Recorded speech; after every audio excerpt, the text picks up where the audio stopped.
নেশা করতো, টাকা চাইতো, মা মা বাপের টর্চার করতো, বাজারে যাই আর ওরে মারতো, সবাই বিচার দিত, কমপ্লেন, অতিষ্ঠ হইয়া তারপরে গেছে আজকে টাকা চাওয়ার জন্য।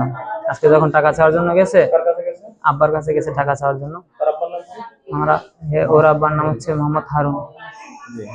জি। তো বলতেছে টাকা নাই, টাকা দিতে পারবো না। কয় টাকা দিতে হবে, তুমি, আমি তোমার ছেলে না, তুমি আমারে খাওয়াই রাখবা না? তোরা তো আমি খাওয়ামো, ভাত খাওয়ামো, নাস্তা খাওয়ামো, তোরা তো আমি নেশা করতে টাকা দেবো না। তো কইতেছে টাকা দে। ও যখন বলছে তখন একটা থাপ্পড় দিয়েছে আব্বু। ওর আব্বু যখন একটা থাপ্পড় দিয়েছে তখন ও ঘর থেকে বাইরে গিয়ে একটা ওই দাউদ আছে না, ওই যে চলা, ওই চলা নিয়ে মানে আব্বুরে ধাওয়া করছে।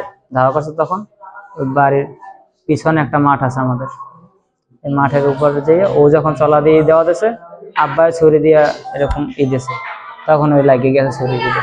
আমরা আইসা অজ্ঞান অবস্থা পাইছি। তারপর তিনবার রিহাবে দিছি, সারাই আনছি, আবার একবার জেলে দিছি, সারাই আনছি, এই ভালো হইতেছে না। তারপর বাবা ডাক দিছে, বাজারের মানুষ বাপের কাছে বিচার দিছে, নানা রকমের বিচার দেয়, গালাগালি করে, মারে, এই জন্য বাপে রাগ করছে, বাপেরও মারছে, তারপর বাপে ওরে মারছে। তারপরে আমি আমার পাশের মানুষ ডাক দিছে, আমি দৌড়ে গিয়ে যাই ছেলের অবস্থা, তারপরে আর আমি বেশি পাইনি।